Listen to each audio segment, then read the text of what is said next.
بسم اللہ الرحمن الرحیم وَإِن كُنتُم فِي رَيْبٍ مِّمَّا نَزَّلْنَا عَلَىٰ عَبْدِنَا فَأْتُوا بِسُورَةٍ مِّن مِّثْلِهِ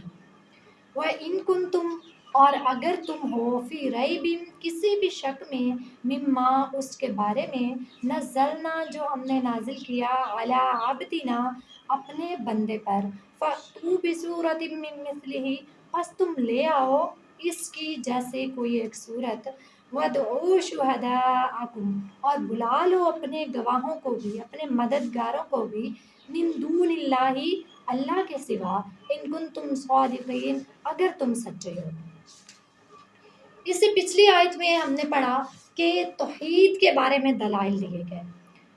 فرمایا گیا کہ لوگوں اللہ کی عبادت کرو جس نے تمہیں پیدا کیا، تم سے پہلے لوگوں کو پیدا کیا اور تمہارے لیے آسمان کو چھت بنایا، زمین کو تمہارے لیے بچھونا بنایا، آسمان سے پانی برسا کے تمہارے لیے زمین سے طرح طرح کے اناج سبزیاں پھل اگائے، تمہارے لیے رزق پیدا کیا،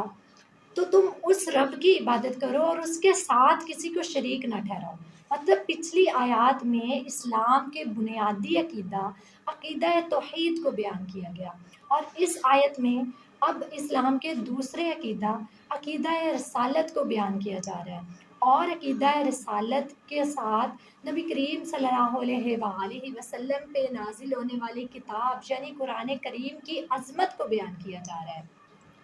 اللہ تعالیٰ کی عظمت کی سب سے بڑی دلیل نبی کریم صلی اللہ علیہ وآلہ وسلم ہے، اور آپ صلی اللہ علیہ وآلہ وسلم کی عظمت کی سب سے بڑی دلیل قرآن مجید ہے۔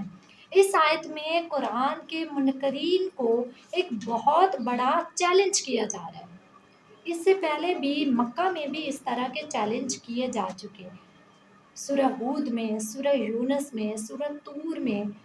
کافروں کو یہ چیلنج کیا گیا کہ اگر تم سمجھتے ہو، اگر تمہیں کوئی شک ہے اس قرآن کریم کے بارے میں، اگر تمہیں لگتا ہے کہ یہ قرآن نعوذ باللہ نبی کریم صلی اللہ علیہ وسلم نے اپنے پاس سے تصنیف کر لیا، تو پھر جاؤ تم بھی اس جیسی کوئی صورت بنا کے لاؤ، اس جیسی کوئی آیت بنا کے لاؤ جو ایسی ہی فصاحت و بلاغت رکھتی ہو، جو اسی طرح حسن انداز رکھتی ہو، جو اسی طرح غیب کی خبریں دیتی ہو۔ اس آیت میں بھی اسی چیلنج کو دوبارہ سے بیان کیا گیا ہے، کیونکہ سورہ بقرہ مدینہ میں نازل ہوئی تو مدینہ میں وہ چیلنج جو مکہ میں پہلے کیا جا چکا تھا دوبارہ کیا جا رہا ہے۔ اللہ تعالیٰ پھر سے منکرین حق کو، قرآن پاک کے منکرین کو دوبارہ سے چیلنج کر رہے ہیں اور فرما رہے ہیں کہ دیکھو اگر تمہیں کوئی شک ہے، تمہیں لگتا ہے کہ یہ قرآن اللہ کی طرف سے نہیں بلکہ نعوذ باللہ نبی کریم صلی اللہ علیہ وسلم نے اپنے پاس سے تخلیق کر لیا، تو پھر جاؤ تم بھی اس جیسی کوئی ایک صورت بنا کے لاؤ، اور اس میں تم اکیلے نہیں ہو، اپنے سارے مددگاروں کو بلا لو، جنوں انس مل کے اس کتاب جیسی کوئی ایک صورت ہی تخلیق کر کے لے آؤ۔ یہ آیت قرآن کریم کے بے مثل ہونے پر دو ٹوک الفاظ میں چیلنج کری ہے،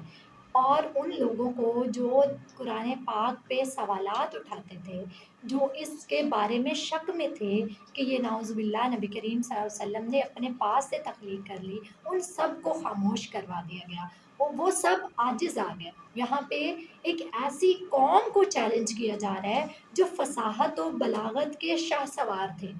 جنہیں اپنی زبان دانی پہ ناز تھا۔ عرب میں ایسے لوگ موجود تھے کہ جو فصاحت و بلاغت کے ماہر تھے، چھوٹے اور بڑے جملوں کو ترتیب دینا اور بنانا بہت خوب جانتے تھے، کم جملوں میں اپنی بات کو بڑے عمدہ انداز سے بیان کر سکتے تھے،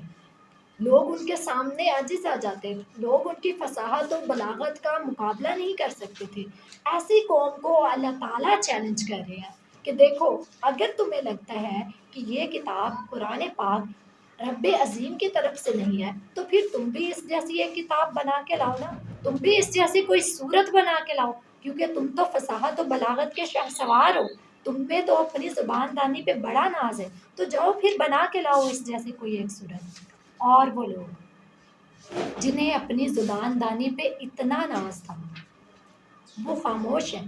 وہ اس چیلنج کو پورا نہ کر سکے تھے اور نہ آج تک کر سکیں گے۔ قرآن پاک پہ سوالات اٹھانے والے تو آج بھی موجود ہیں، لیکن قرآن کے اس چیلنج کو پورا کرنے والا آج تک کوئی سامنے نہیں آیا، اور اگر کسی نے جھوٹی کوشش کی تو اللہ تعالیٰ نے اس کے پول کو بھی بہت جلد کھول دیا۔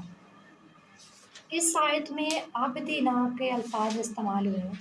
یعنی ہمارے خاص بندے پہ ہم نے جو نازل کی۔ تو یہ آیت نبی کریم صلی اللہ علیہ وسلم کی شان محبوبیت کو بھی بیان کرتی ہے کہ آپ صلی اللہ علیہ وسلم اللہ تعالیٰ کے بہت خاص بندے تھے، اس لیے تو اللہ تعالیٰ یہاں پہ فرما رہے ہیں کہ جو کتاب ہم نے اپنے خاص بندے پہ نازل کی۔ اس آیت میں جو چیلنج دیا گیا ہے کفار کو کہ قرآن پاک جیسے کوئی صورت بنا کے لاؤ، یہ چیلنج قیامت تک کے تمام انسانوں کے لیے ہے، اور ساتھ میں انہیں یہ بھی کہہ دیا کہ تم اس میں اکیلے نہیں ہو، جاؤ اپنے سارے مددگار بلا لو، جو بھی تمہارے مددگار ہیں، جنوں انس میں سے تمہارے معبود جنہیں تم نے بنایا ہوا ہے، تمہارے بتوں میں سے جو بھی تمہاری مدد کر سکتا ہے، جاؤ ان سب کو بلا لو اور پھر اس چیلنج کو پورا کر کے دکھاؤ۔ لیکن وہ سارے اس چیلنج کو پورا کرنے میں عاجز ہیں، کوئی بھی آج تک قرآن پاک جیسی ایک سورت تو کیا ایک آیت بھی نہیں بنا سکا۔ علماء اور مفسرین لکھتے ہیں کہ قرآن کریم کے بے مثل ہونے کی بہت ساری دلیلیں ہیں، بہت ساری وجوہات ہیں، کیونکہ یہ کتاب 7 آسمانوں سے پار رب عظیم کی طرف سے نازل ہونے والی، یہ کسی عام انسان کی تصنیف کردہ کتاب نہیں ہے۔ قرآن پاک کے بہت سارے اعجاز ہیں جو کہ دوسری کتابوں میں نہیں پائے جاتے۔ قرآن پاک ایسی کتاب ہے جس کو پڑھنے والا کبھی اکتاہٹ کا شکار نہیں ہوتا، اس کو بار بار پڑھنے سے ایک نئی لذت حاصل ہوتی ہے، جبکہ دوسری کتابوں کو جب ایک بار پڑھ لیں تو دوسری بار پڑھنے سے انسان کی طبیعت اکتانے لگتی ہے، انسان بور ہو جاتا ہے انہیں پڑھ کے۔ لیکن قرآن کریم ایسی کتاب ہے کہ جسے جتنی بار پڑھا جائے اتنی بار ایک نئی لذت، ایک نیا سکون انسان کے دل میں اتر جاتا ہے۔ پھر اس کی فصاحت و بلاغت ایسی شاندار کہ فصاحت و بلاغت کے شاہ سوار بھی اس جیسی کوئی آیت بنا نہیں سکے۔ اس کا حسن ترتیب اور حسن انداز ایسا شاندار کہ کوئی انسان آج تک قرآن پاک کی مثل ایک آیت بھی نہیں بنا سکا۔ پھر اس قرآن پاک میں غیب کی خبریں بیان ہوئی ہیں، غیب کے بارے میں بہت ساری خبریں اللہ تعالیٰ نے بیان فرمائی ہیں، اور وہ ساری کی ساری خبریں پوری بھی ہوئیں، جیسے کہ زمانہ نبوی میں رومیوں کے ایرانیوں پر غالب آنے کی خبر بیان ہوئی جو چند ہی سالوں میں پوری ہو گئی۔ قرآن کریم کی آیات میں وہ رعب اور جلال ہے کہ جب کوئی اس کی تلاوت کرتا ہے یا اس کی تلاوت سنتا ہے تو اس پہ رقت طاری ہو جاتی ہے، اس پہ ہیبت طاری ہو جاتی ہے، چاہے وہ اس کے معنی اور تفسیر کو نہ بھی جانتا ہو، صرف اس کی تلاوت سننے سے ہی انسان پہ رقت طاری ہو جاتی ہے۔ تو اس طرح کی شاندار کتاب کوئی اور بنا ہی نہیں سکتا، کیونکہ یہ کتاب اللہ کی طرف سے نازل ہے، اس رب عظیم کی طرف سے نازل کرتا ہے جو خود بے مثل ہے، جس کی اپنی کوئی مثال نہیں، تو پھر اس کی طرف سے نازل ہونے والی کتاب بھی بے مثل ہے، اس کی بھی کوئی مثال نہیں۔ اور آج تک قرآن کریم کا یہ چیلنج قائم ہے کہ اگر کسی کو شک ہے اس میں تو وہ اس جیسی کوئی آیت یا صورت بنا کے لائے، لیکن انسان آج تک اس بات سے عاجز ہے، وہ قرآن پاک جیسی ایک صورت، ایک آیت بھی نہیں بنا